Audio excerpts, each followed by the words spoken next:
In this video, I will guide you through the exciting world of retro gaming by comparing two massive heavyweights, which are EmulationStation and EmuDeck.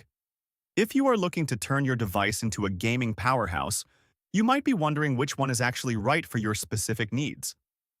Let us start with EmuDeck, which is technically a comprehensive installation script.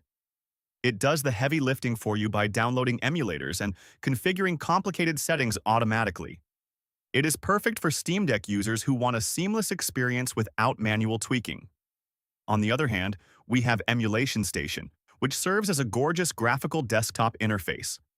It organizes your vast game collection into a beautiful, navigable menu system with artwork and metadata. While EmuDeck actually uses EmulationStation as its primary front end, the main difference lies in the setup process. If you value simplicity and automated updates, choose EmuDeck. If you prefer total control over every single file and folder, go with a manual setup. Both options provide a fantastic way to relive your favorite childhood memories with style. Happy